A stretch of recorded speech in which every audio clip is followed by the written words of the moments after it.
Welcome back to another video. How are we doing today? Zshaw and Jay Nice back at it again, talking about the Commanders. The Vikings put belt to ass on us, John. Goose egg, no score, no points. Embarrassing, humiliating, overall a beatdown. And honestly, John, even though the Vikings are out of the playoffs and they have a bad record, I've always said they have a great roster. Great head coach, great roster, great defensive coordinator. They have probably the best wide receiver in football. They just can't get the quarterback right. And we allow JJ McCarthy to look like a franchise quarterback. 70% completion percentage, three tutties, two to like their backup tight ends or whoever Josh Oliver is. I mean, if we had Jaden Daniels back, we had Terry McLaurin back, we had Noah Brown back, and we couldn't do anything. It was just embarrassing. I mean, we took a step forward against the Denver Broncos on Sunday night, and then we take three steps backwards. DQ's words, not mine. It just I don't know what to say. Like I know it's a lost season, but where's the fight? Where's the drive? Where are the defensive schemes? How do we let JJ McCarthy just carve us up like that? Yeah, you touched on everything. Good to be back, Z. Not good after that type of game to be back, but we got to do what we got to do. No, it's really disappointing. This was the healthiest the roster had been since week one, minus Austin Eckler. You had Cosme back. The O line's pretty much been healthy now that Cosme's back. You have all your pieces. You made the switch for Chris Paul over Coleman, so that was decision coaching, not health based. So you really thought with everyone back healthy that the team would not put up a goose egg. I mean, they did have a good opening drive that's scripted. You get down there, ball goes through Debo's hands on the fourth and goal throw. We can get into more of that later about the play calling and with Cliff, but yeah, it's just disappointing to say the least, right? You make McCarthy look like a franchise quarterback. He's passer ratings through the roof. He's having career high numbers. The Denver game was really competitive, and that was that fight that we wanted to see even in a lost season. You always want your team to play with pride and go out there and put up a fight, regardless of the overall season outcome. So, just really disappointing. Not much else to say than that. Just all around disappointing. I think the only positive maybe to come from this game is that it makes the Vikings hopefully think McCarthy's their guy. When I think you probably agree, I don't think he's a franchise quarterback, but if they think he is after this type of game, then maybe that's one positive long term that we can just keep playing McCarthy. McCarthy's going to stick around for a while because I don't think he's of that elite quarterback level. But yeah, just disappointing with everything else. Absolutely. And you just hope a team like the Vikings with a good roster, great head coach, that they don't go after like a Drake May, a JD Daniels type of caliber player. The problem was, John, I want to touch upon first is the defense. Like we said, we JJ McCarthy carved us up. Against zone, it was soft zone, and he just kept finding the soft areas of the zone. And it's just like, where's the pass rush? Deron Payne, Javon Kinlaw, you're still healthy. Is it the double team that's causing you not to be disruptive in the backfield? Is it because Wise and Armstrong are injured that the the whole O line is just focused on Payne and Kinlaw that our ends can't get pressure one on one? And also, it's like, gosh, what I was about to say, the Vikings O line was finally healthy for the first time this year, so that might have probably played a huge part in the Vikings having success on offense because they have great weapons, but the defense is just like, what happened? Like we sent two guys on Justin Jefferson, which is fine. That's what you're supposed to do. But then on their JJ McCarthy's third touchdown, the tight end was wide open. Like that's unacceptable, John.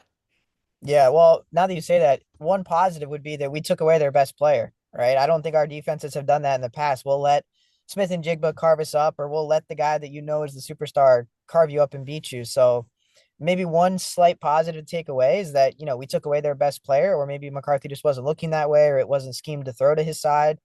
But yeah, Jefferson was a non-factor. The problem is all the other guys that you're gonna let beat you, they did, right? McCarthy found the backup tight end. It was like his first career two touchdown game or something like ridiculous. So, you made the other guys beat you, and they did. The problem is they didn't even have to make these spectacular Traylon Burke type catches, right? It was everything's wide open. They're wide open by 7-10 yards. It's a soft zone, like you said. It's just disappointing that, now even people were saying, oh, Quinn, he hasn't even the thing that made Witt look bad was that we were playing these elite offenses, right? And now we're going up against mediocre offenses, like Denver, like McCarthy, like Miami. Miami we held them, but we had a goal line stand, and it could have been a little bit more than the total points they put up. But I was looking at a number I saw that I think Dan Quinn they're still getting ran like there's an average like 11% of the plays or something. Or the other team is calling a run. It's gaining at least 12 yards, which is only down 1% from when Witt was calling plays at like 12% of the time. The other team runs it, they're getting 12 yards a carry, which is like unheard of, right? To think about, almost one in every 10 runs is going for at least 12. That's a first down every time. You're not getting to third downs. You're not getting to third and long either, right? You're not getting a chance to get off the field if it's always going to get, 12 yards a carry, or every 10th play is 12 yards a carry. So just really disappointing all around, right? And I don't think, no disrespect to Dietrich Wise or Armstrong. I don't think that I've never heard a defensive coordinator say because I lost Dietrich Wise, my defense can't get pressure now. You'd hate to think that just those two guys being out has affected the ability to get pressure on the quarterback. It's just really disappointing all around. I mean, yeah, the run plays is just absolutely atrocious. Like we're letting these guys just the holes are there. I mean, is it who's to blame? Like it's got to be the scheme. Is it scheme? Is it players not? I mean, Payne's been here for how long? And we always thought he was elite D tackle. He might just be a decent D tackle after all it's said and done. Javon Kinlaw was supposed to eat space. I mean, look at what Brian Flores is doing with the Vikings defense. This is what I want to bring up. He's got the exotic blitz packages lining up like 7, 8 guys on the line of scrimmage and dictating, hey, who's going to blitz and who's not. Why don't we do that? Why don't other defenses copy that? I mean, you see it. It's a copycat league. DQ just copy Brian Flores' philosophy, stack 7, 8 guys on the line, and kind of just dictate who's going to blitz and who's going to not. We have Frankie Louvu. He's not a great coverage guy, but he can drop back. Let him blitz or not blitz, depending on the scheme, and just do that. Do what Brian Flores does because it works for him. It works for the Vikings. Whatever we're doing is not working. Yeah. No, it's worth like that's the thing I think that a lot of the fans get frustrated with is we see the same thing over and over again and it hasn't been working. So why don't you try something new? I know that Quinn brought Quan Martin on a corner blitz there after they got stopped Oh my God. on the goal line there, like the one or the two. And, Quan just, it seemed like he was going to get him for a safety, maybe at least hit him and then he fumbles right there, right? And somehow, he takes a step forward. Quan only gets a hand on him. He steps up. I think the fullback, I haven't seen like a good enough replay. I think the fullback did come back and get a good block on him late. But it's like he's sending these blitzes and they're not even getting home still, right? He's sending 5 or 6 and it's not even a sack. It's not even it's just an incompletion or even they're still completing it. So it can be frustrating when we see the same soft zones not working and then occasionally he'll dial up a blitz and we still don't get home and get a sack. So I think the only time I saw it work was Jonathan Jones. I forget what game that was. I remember that he sent him and he sacked. I don't know if it was the Denver game. But he's sending a corner blitz here and there, and it's not always even hitting home either. So it's just frustrating when it doesn't seem like they have any sort of answers for how to generate a pass rush, even when they send a blitz.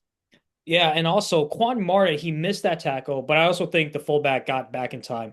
But I think Quan Martin on the second touchdown from JJ McCarthy, the guy caught it and someone wrapped him up, and Quan, I think, came in for a hit and like hit our guy instead. You know what I'm talking about. And then the guy walked in for a touchdown. I'm like, how many times does this happen with Quan Martin? Quan Martin comes in for this big hit and like doesn't tackle the guy. He hits our guy. How many times is that going to keep happening? And do we just say, fuck it, bench him, put Percy Butler in, put Reeves at free safety? I don't know. Just do something different because obviously Quan Martin is not a good safety for our team. He keeps missing tackles. How do you do that? You're supposed to be the last line of defense, and you're giving up. You're hitting our guys. You're getting into each other's way. Like, how does that happen? Yeah, and to piggyback off of that too, there was a play where might have been I don't know if it was a third down or something, third and long, but I think the running back or someone caught it out of the backfield, and Bobby Wagner kind of tackled him right in front of the line and like kind of stood him up, like I can't let him go any further than this. I'm just gonna wrap up and hold him here, and then you have Kinlaw hustling back, which I like, but then he just hits the whole pile forward, the exact direction toward the first down where it's like you just don't have, where's that football IQ to be like, I can't let this guy get to that mark. Let me wrap him up and try to push him backwards. It's those little tiny plays that, and I actually think that when you mentioned on the goal line, I think Hawkinson was going to be short if he actually hit him. It looked like the ball hadn't crossed the line yet, and then Quan comes in, blows up everybody but the ball carrier, walk in touchdown, right? So it's these little plays where they end up just spiraling, right, and kind of multiplying. It ends up hurting you in more ways than just one there too. All right, touch upon the defense, bitching about that because that has been the constant theme of this whole season. Let's talk about the offense. The first drive was great, scripted. JD5 looked good. moving the chains up and down the field. The run game looked really good. Chris Rodriguez got us down to the 1 yard line, 2 yard line, whatever. And it's second and goal. And Cliff Kingsbury tries to be too cute and throw it to Brandon Coleman. It worked last year against the Bengals when we threw it to Trent Scott. Didn't work this time because Brian Flores like probably saw that. I was like, oh, they might run this shit again. And lo and behold, we did. We tried it. I don't want to throw it to Brandon Coleman, bro. We're on the 2 yard line. Run it in or throw it to Terry or Debo or Ertz. Like we have these weapons. Why throw it to Coleman? Like, come on, Cliff. We know you're smart. Just don't be too smart. And then we failed that. It's third and goal. We tried another pass, didn't work. Then we fourth and goal. We go for it, which I'm fine with. But Debo drops the ball. I'm like, Debo, make that play, man. You gotta catch it. But overall said, after it's all said and done, John, we need to run the ball at least once when it's second and goal on the two. We have to at least one more time. I Yeah, don't know I why we mean, don't do it. no, I think he abandons the run way too quick. At that point in the game, it's only 7-0. It's your first drive. You've scripted a nice opening drive to get down there. And the big plays, right, that got you to I think it was like the 2 yard line or 1 yard line, whatever it was. What were the runs, right, from Chris Rodriguez? He's a good downhill runner. He usually makes the first guy on contact miss. He had gotten you down there a couple of big runs, and then he just completely abandons him. He's not an explosive back. He's more of a power goal line back. That's the exact time you want to give him the ball and just let him barrel through guys at the goal line to get in. And he completely abandons it, goes away from it, and then tries to get cute. I think is part of the problem too, right? We're trying to get cute and throw to the tackle eligible instead of just pound it at least one or two more times. And maybe if you haven't run it 3 times in fourth and goal, we try to go to a pass play. Because to his credit, you schemed up something. It was open. Debo's open in the back of the end zone. Jaden puts a good ball on his hands.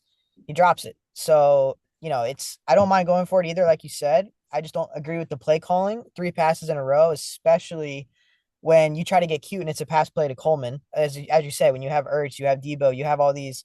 You had Terry back, right? You had ran that nice play on the goal line against Denver where you kind of had them slip each other, and Terry comes open on like a little. They kind of cross each other, inside slant, whatever you want to call it. Just the play calling is just it's mind boggling, right? And it's like you have to give him credit. He has the nice scripted drive, gets him down there, but then he abandons the run in the best part where it seems like it would fit Rodriguez's game. Just pound it right up the middle from the one, run behind Tunsil, right? Run behind your best lineman. And then the pass play, to his credit, fourth and goal, he did draw up a good play. The guy's open. He drops it. And last season we saw all those Commanders guys, Ertz included, they always seem to catch the ball when we had it. Third down plays, fourth down plays. They weren't dropping passes last year. Like, I mean, obviously some guys dropped some, but for the most part, all those big plays, our guys made the catch when they had to. And this year, it's for whatever reason, it's just not happening. Just like in the Chiefs game, Debo has that screen pass supposed to be a safe completion. It goes right through his hands, hits off his helmet, goes straight up. Chiefs guy intercepts it, ends a nice opening drive once again. So we can see that Cliff can scheme up a nice opening drive when he has a week to kind of plan for it. I think he abandons the run too quickly when the game isn't out of reach yet. 1, 2 possessions still, first half, early, down at the goal line. You don't need to go pass in that situation. I think he has a good game plan, like I said, for those scripted opening drives. But then after that, I don't know if we see enough adjustments to whatever the defense is doing, as you alluded on with Drew Brees, right? To keep some max protects in. If you want to go play action, keep a tight end or two in. They would keep the running back in to block, but when they're sending 7 guys, they're not gonna be able to hold up, right? And Jaden's a little banged up. You don't want him taking all these hits, and he just keeps calling the same protection over and over again, and those guys are coming through untouched. You got to make an adjustment somewhere. So that it's like the good and the bad with Cliff. You always have these really good moments of these scripted drives, opening drives. He looks great, and then you have these moments where he abandons the run, and you got to look at it both sides. Like, yeah, he got Debo open, Debo drops it. So it's just fans are never really. It always seems like with Cliff, every time there's a good thing, there's like one or two bad things, right? Where it's like he just doesn't seem to have that happy medium of finding that balance of the run game and then also not abandoning it too quickly before these games get out of hand. Seems like that's his kryptonite. In-game adjustments. I think Cardinals fans have touched upon that. Texas Tech fans have touched upon that. Is it his feel? Does he not have a good feel? I mean, he's been a play caller for years, so he has to have a feel, because that's like almost impossible. But like the in-game adjustments just doesn't happen. Drew Brees said, "Max protect, keep Bates and like Sinnott blocking, and just have Terry try to get open." I know it, but like just do something different, man. And the quick passes were not working, especially when Mariota threw a screen pass and Van Ginkel like literally bats it and catches his own. I'm like, how does that happen? Why does that always happen against us? this year and like years before. Like I don't never. It rarely happens. Like you just bat it and you get your own batted ball. Like that's crazy. That's a great play, but still. Yeah. No, it was a great play. I think that was actually Jaden Zeshaw that threw that. So I Oh think that was yes, the no, play sorry, that it was Jaden. It was Jaden. Yes, yes, yes. I know Mariota always has a pick though, so it's easy to get him confused. Every game he's got one bad interception, but I think the only time I can remember that happening in our favor was Montez Sweat in Dallas. Maybe it was a Thanksgiving Day game. Montez Sweat kind of, I think it was on Andy Dalton when Dallas was having a down year when Dak got hurt. He kind of had a similar play and pick six there. But yeah, and last night there was a Texan safety. He made a really great play on the ball like that, in not at the line, but out in the out in the field downfield. Tipped it to himself, kind of circled back, found it, got the interception. But you just don't see those. You got to be able to. And very similar, right? We're scarred from Mariota. The 2 point conversion play gets batted down from the guy. They could have won the game there. McNichols is open once again. Cliff draws up a play that gets the guy open. Players just didn't execute it. So yeah, it's just tough. Great play, Van Ginkel, but yeah, it's just so tough to watch. We're going to touch upon Cliff Kingsbury later, but let's keep talking about the game. So, you want to talk about Noah Brown really quick? Glad to see him back on the field. Yeah, no, Noah Brown. Just shout out Noah Brown. He's healthy again. He's been an oft injured receiver in his career. He's always going to go down in history in the NFL and in Commanders Washington franchise history for the Hail Mary catch, obviously. That we'll never forget where we were when that happened. But I don't think he's probably going to be brought back next year. I don't think they re-sign him. I just don't think you can trust him with his injury history. But just I'm glad to see him healthy again, and he's good that he was back out there. He had a nice catch. He kind of had him and Jaden were a little bit off on a timing throw on an out route later in the game, but it's just good to see Noah healthy again. Obviously, he's always going to be remembered for the Hail Mary, but he's probably not a piece you're going to bring back next year. Hail Maryland, always and forever. But it's time to move on from Noah Brown next year. Okay. Zach Ertz takes a huge hit by Jay Ward. The ball was high, yes, but the defender went low and killed his knee. Zach Ertz torn ACL. I think this is it for him. Commanders fans, and I know he's an Eagles legend. This man gave it all.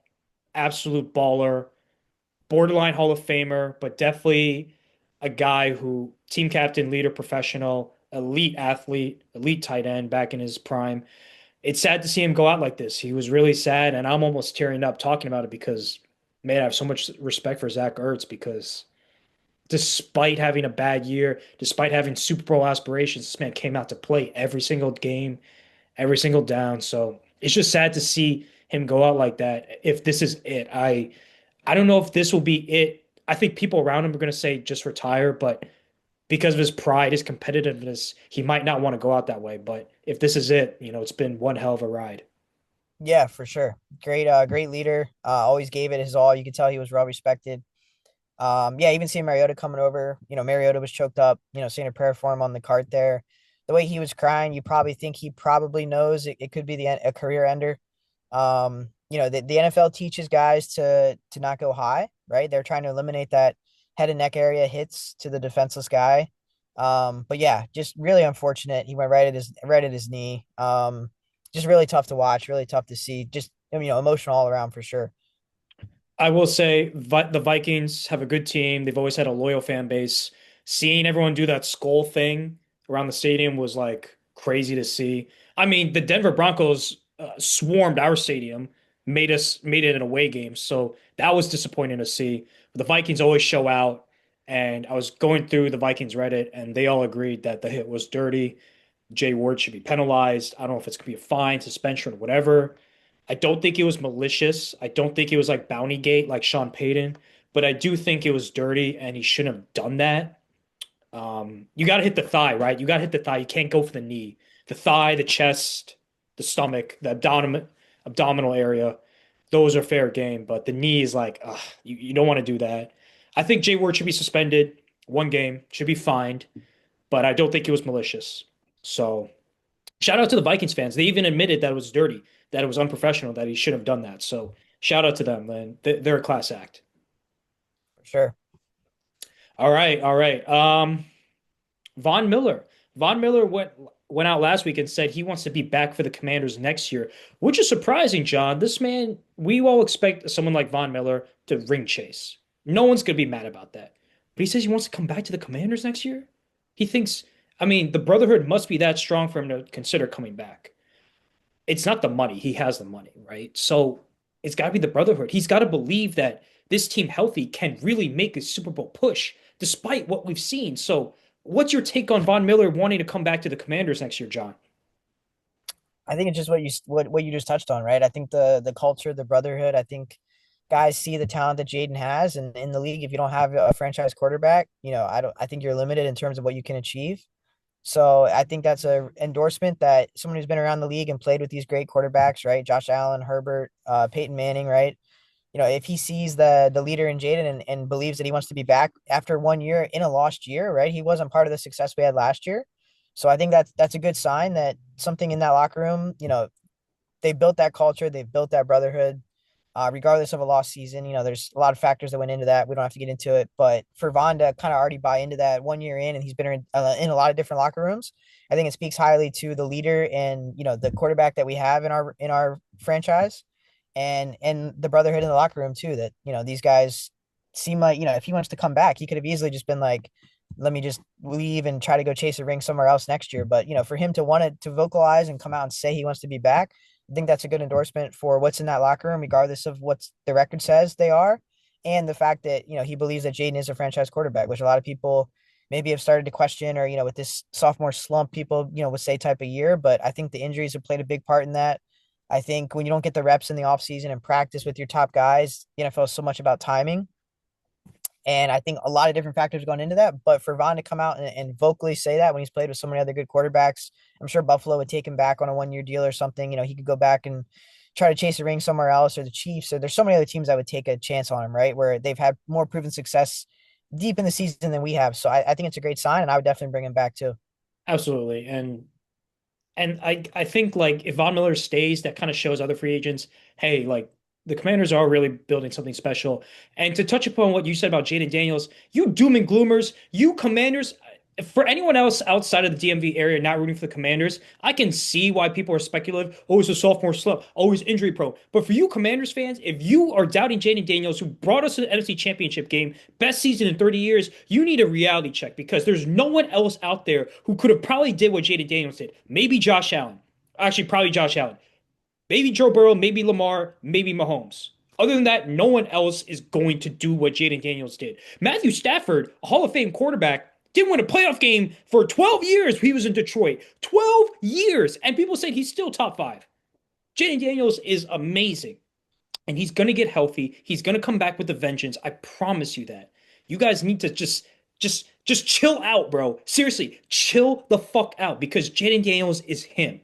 Troy Aikman doesn't go in the air and say he's a superstar. You think Troy Aikman throws around that word, elite superstar, like it's willy-nilly? No. Troy Aikman's a Hall of Famer. The eye test is real. Jaden Daniels can escape the pocket and make plays out of nothing. So everyone just chill out. And Jay, if you're watching this or listening to this, he's not made of glass, bro. He is fine. He is good. He just needs to stop playing hero ball and stop taking so many hits. Just slide. Yeah, no, totally. And just to touch on that, since you brought up Jaden, if you haven't played in a while in your first game back, right, you just want to find a rhythm and get your footing and have some time to throw. And Brian Flores is a great defensive coordinator, right? He's not going to give you that time to just sit back there and pick apart a defense and have time to throw. He's going to send exotic blitzes. He's going to put 8 guys on the line of scrimmage. And it's not a hard game. It's not an easy first game back to be playing a Brian Flores led defense. So regardless of who the Vikings players are on the D, like Flores is going to call a great game, and he's not going to let you have that rhythm and find your footing because he knows Jaden might be a little bit rusty first game back. The downside of having all these guys, oh, it's the healthiest we've been since week 1, is that means they haven't had any time to practice. They have no game live reps to get that timing, those timing throws, to get those to get in sync, right? So I think if you've been out for a while, I don't think you want to play a Brian Flores led defense, no matter where he's coaching, for your first game back, because he's just going to do these exotic things you don't see week to week. He's going to send these blitzes that are unusual. So it's a really hard like first game back. You're going to see stuff you're not going to be used to seeing in general. And then when you haven't played in a while and have that live rep, and your guys at practice, you haven't been throwing to them at practice because they've been out doing themselves. I think it's a really bad combination, of just like unfortunate circumstances. Not to make excuses, but I do think the doom, like it's not the world isn't falling, right? We know we have our franchise guy. We've had plenty of other quarterbacks that we knew weren't the guy, right? After we've had Jaden, now we can see like, okay, this is what we were lacking. This is a franchise quarterback. So the sky isn't falling. It's been a tough year. It's not just on him, right? A lot of different things have gone into this. So, you just hope that he can stay healthy. Everyone can come back stronger next year, and we can try to replicate that magic we had a year ago. Jaden Daniels in his elbow. Listen, he was clear to go back in, but DQ made the decision to pull him. So he re-aggravated it. It's not an injury, he just got hurt.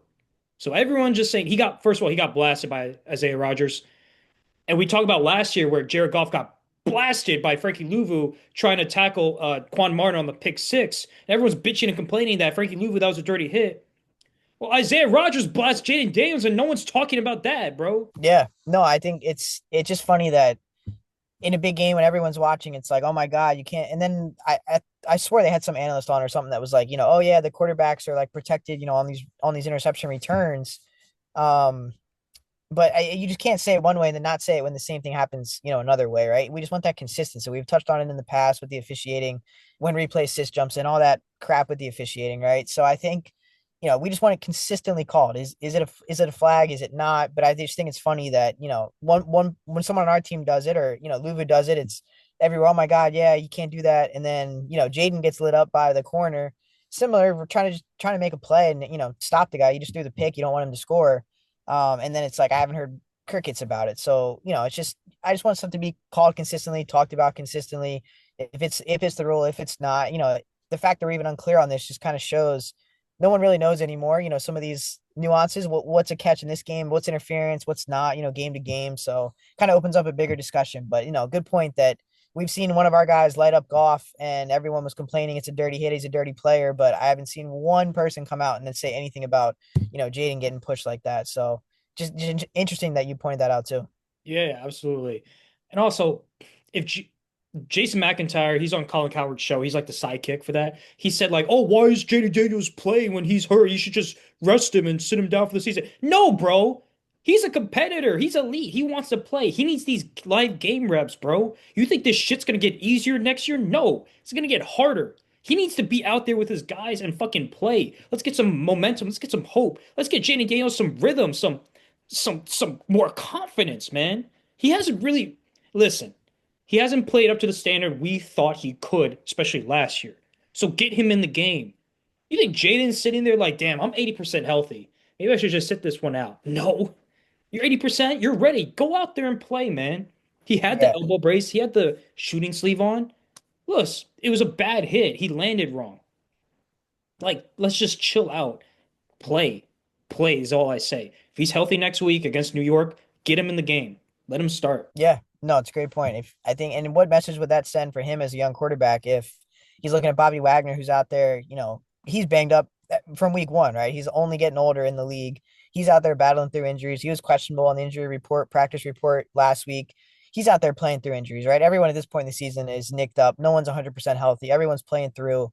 I don't think Jaden, even if it's not his decision, right? I don't think you want that stigma of like, he's too, because then you get into that question of where do you draw the line as the coach, right? Like, do you then sit someone like Laramie Tunsil, who's a vet, right? You don't want him to be hurt going into the next season, but you have to like, it kind of gets to that who's favored on the team, right? You kind of get into that open can of worms. Like, well, then are you sitting, Laramie Tunsil? Are you sitting someone like Cosme, right? Are you, where do you draw the line of who's a vet that's worthy of resting when they're healthy? Last week of the season, sure, if you want to rest some guys and give some practice squad guys a look to see how they do in a live game, that's totally different. But with like 4 or 5 weeks left in the season, you can't just pull the plug on all these vets this early. You got to let them play it out if they're healthy. You got to see, who you're going to keep around, who's on these 1 year deals. We need to see if we're going to bring them back.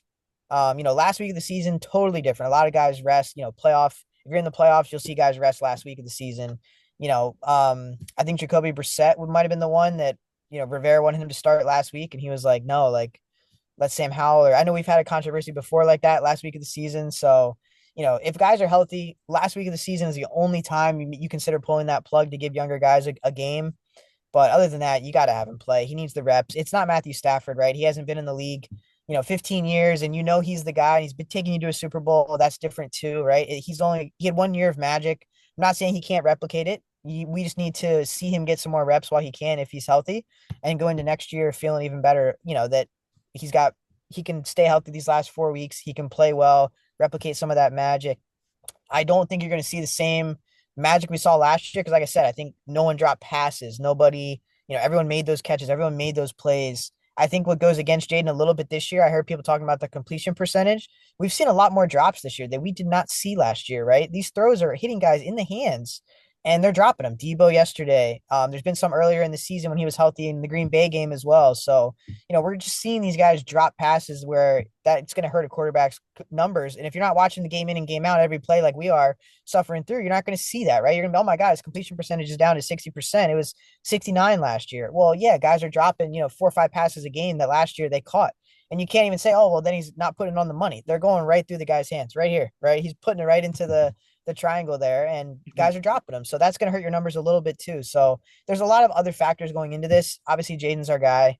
We just, if he's healthy, he's got to play. You got to get him reps. You don't want him going into next season, even rustier than this year, how he's kind of been in and out of the lineup with the injury. So if he's healthy, get him out there, keep him healthy, see what he can do, get some confidence back, feel good about going into next year. Absolutely. I love your take on Bobby Wagner. And before we talk about Cliff in the offseason, let's just talk about Ben Sinnott quickly because he's like supposed to be this like hybrid use check George Kittle lining up everywhere in the backfield as a fullback or tight end. We see Colson Yankoff as the fullback and taking those reps from Ben Sinnott. And with the injury for Zach Ertz, who's going to take those tight end one snaps? Is it going to be Colson Yankoff or is it going to be Ben Sinnott? I think Bates is our best run blocking tight end, but you don't want John Bates running routes on third down to get the first down. Is it going to be Sinnott or is it going to be Yankov? Like, John, what's your take? That's a really good question. I mean, I think Bates is your blocking tight end. I think we know that he's one of the best run blocking tight ends in the league. And that's not from me just speculating. That's from Grant Paulson, a former tight end in the league who does, film breakdown for the Commanders. So, and he said that. So, I trust someone who's been in that world to know and, trust his take. So he's going to be kind of your number two tight end and just be more of the run blocking tight end. So I think that's the money question. I think we saw from the game that Yankoff got it. I think he had a catch. I think he might have caught a ball. So it seemed like Yankoff was getting those immediate one reps at kind of like those pass catching routes that Ertz was getting. I heard another person on the radio break down that, Sinnott wasn't even getting the Ertz routes and plays later in the game after he was injured. So maybe after a week of practice that changes, but it's starting to look like Sinnott just is not who he was hyped up to be. If Yankoff is going to get more reps, power to him. But I think from the fan base and media base, we've heard a lot about Sinnott and we want to see what he can do, but it's not, it doesn't seem like a good omen if right away Yankoff is the one getting those reps in that game. And maybe after a week of practice, it's different, Z, right? Maybe after they want to get him more reps in practice before we trot him out there as a tight end one. But I think that's one of the more interesting storylines going into a lost season next week is going to be obviously, is Jaden healthy? Is he going to start? And then also, Yankoff or Sinnott, right? Let's see what they can do. And obviously, really unfortunate to see Ertz go down. We know what the type of leader and type of player that he is. But, for the future, obviously wish Ertz the best, but this gives an opportunity, right? Every injury provides an opportunity for somebody else. This is a chance for Yankoff or Sinnott to show, especially Sinnott, he's been hyped up, what they can do and what they're made of these last couple of weeks. Absolutely. So let's speculate about the offseason. Cliff Kingsbury was a hot shot coaching candidate last year. The Saints, they went with Kellen Moore, but they told Cliff, this is your job. Okay, this is your job to lose. Does Cliff go? Is he leaving? Like, who's going to hire him in a lost season? Yeah, I think this season probably hurts his head coaching candidacy availability or options. It's going to be interesting. It's like you want to have consistency with Jaden and who's in his ear calling plays, but I don't see Cliff doing a lot of these things that he always, we always get beaten as a franchise by the Shanahan disciples, right? The Mike McDaniels, the LaFleurs, Sean McVay. I know we didn't play them this year, but we see McVay carve us up in the past. Who did we just play last week? O'Connell, right? Kevin O'Connell. So you see all these Shanahan disciples who've been in our building just carve us up, right? And they have these great offenses. And we let all these guys walk. And I don't see Cliff doing the things that these other OCs are doing. I don't see a lot of motion in the backfield. I don't see a lot of, we saw Daniels under center a lot more yesterday. That opens up stuff, play action. You can have the ball hidden from the defense, right? I learned that from the Manning cast, right? That you do play action from under center because the quarterback has their back turned, which means the ball is hidden from the linebackers and they kind of have to freeze until that quarterback kind of turns around. Does he have the ball? Does he not? So you don't see him trying these like motions and a lot of stuff pre-snap because maybe that would help Jaden be able to diagnose all those blitzes that Flores was sending. Or is it man? Is it zone? When they're blitzing, is it a zone behind it? Is it a man coverage behind it? I would be okay if he didn't come back. Whereas maybe at the end of last season, I'd be like, no, he's got to come back. We got to replicate that magic. But now that you haven't had that magic, I think if he left, I wouldn't be like, I'd be disappointed, but I wouldn't be like, oh my God, like that's gonna be really tough to replace because I don't know if he makes those good in-game adjustments that we've touched on, and I don't know if I see him doing a lot of those motions and kind of pre-snap things that would help a quarterback out. I would hope to get Mike McDaniel, but it looks like he might be staying based off how the Dolphins have been playing recently. But we'll see because DQ helped Mike McDaniel so much. I mean, Mike McDaniel loves DQ. So hopefully that happens if Cliff leaves and Mike McDaniel gets fired. But let's touch upon something like this. There was a Reddit post talking about how Bob Myers has huge influence on personnel decision, and it led to the infamous Ben Johnson pulling out of the interview and telling the Commanders front office that we're a bunch of basketball guys. Apparently, in this Reddit post, that Josh Harris and Bob Myers, they now want to pair a first year GM with a first year head coach. So guys like Mike McDonald and Ben Johnson were kind of ruled out, and that's what led to the DQ hiring. John, do you think this take is interesting? Do you find this credible at all? Like, what's your take? I think it's interesting. I think, for Ben Johnson to say that, he must think that Myers is more involved in the process than someone who isn't a football guy should be. It's hard to speculate how much we really know because we're not in there in the building and kind of in the weeds to know, but it's a very interesting take. It makes sense. I think the post talked about how he didn't want to pair a brand new GM here with a brand new like first year head coach, which makes sense to then get a retread hire, as they say, right? To go with someone who's been a coach before, like Dan Quinn. No, it's a really interesting take. I hadn't thought about it that way, but even if Bob Myers is involved, he's built the Warriors dynasty in the NBA. So, I think in terms of kind of off-field leadership, what it takes to build a culture in the building, we've seen all that stuff come through with Quinn, right? So I think Quinn fit that mold of what maybe they brought in Myers to assist with, which is kind of larger oversight of, how to build a culture within a winning dynasty, regardless of sport. Absolutely, I love that take. It is interesting because maybe it's too much of an analytical approach from the front office in terms of like, because this is not basketball, right? And maybe the argument is this is not basketball, so we need to take this from a football perspective, a football approach. And Colin Cowherd likes to say this, man-analytics, do man-analytics instead of analytics. Like, you sometimes you got to kick the field goal, sometimes you got to punt, sometimes you don't always go for it, that sort of thing.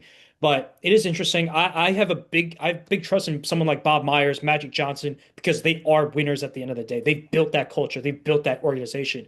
So maybe DQ was the right hire. It's just frustrating because you see Mike McDonald and Ben Johnson have so much success, especially Ben Johnson, because he has the Bears rolling and humming, and he's a schematic wizard. So maybe culture fit, it wasn't the right fit, but schematically, like Ben Johnson was definitely the home run hire, no doubt. Thank you guys for watching so much. Like, comment, subscribe. Let us know down below what we should talk about next. I'm Zisha. I'm Jay Nice. All right, in the meantime, deuces.